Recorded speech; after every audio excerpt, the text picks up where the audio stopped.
你看这两天，看下了一天一夜的雨过后，蚕宝宝安然无恙不说，哇，这两天长得有劲呢。看这蚕宝宝喝了雨水啊，这长的速度蹭蹭的，这个吃杀伤的速度也上来了。这树叶让他们吃了，越大越能吃嘛。哎呀，再往后越长越招人稀罕了。看大蚕样子来了，胖乎劲儿，哎呀，可不是那两天了，瘦瘦小小的，肥嘟嘟的样子来了。哎呀，太招人稀罕了。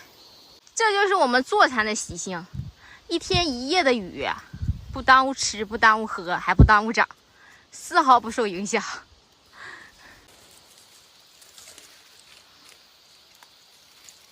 那树叶一吃，这蚕宝宝露出来了，这一大斜眼，你看。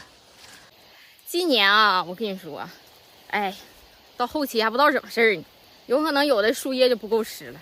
去年蚕苗时期不是让鸟吃的吗？损耗大。今年呢，都整怕了，先多放点蚕苗，这预防这鸟吃啊。哎，这赶上今年的年头，鸟也不咋吃了，鸟没吃，这蚕苗不就多放了吗？多放了，有的树叶就不够吃了，所以今年到后期还不知道怎么事儿。今天抓蚕就是哪吨光了啊，抓哪吨。你看有很多啊，这大多数呢还都是有树叶啊，就是挑哪吨光了。你看也，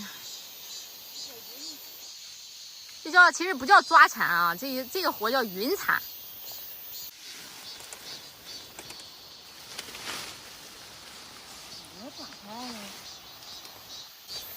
这些蚕宝换新树上。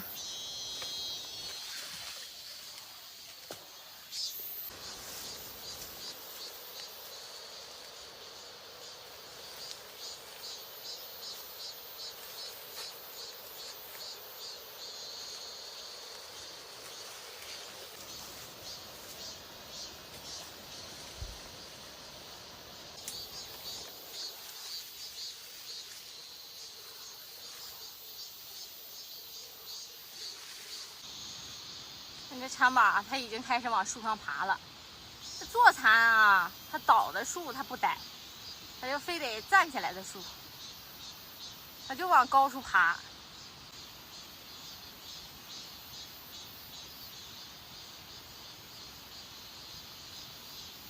这个还摆上造型了呢，看这造型。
上午的工作就这些啊，下午继续来抓。先干到这儿了，回家吃点饭。回家，下午再来。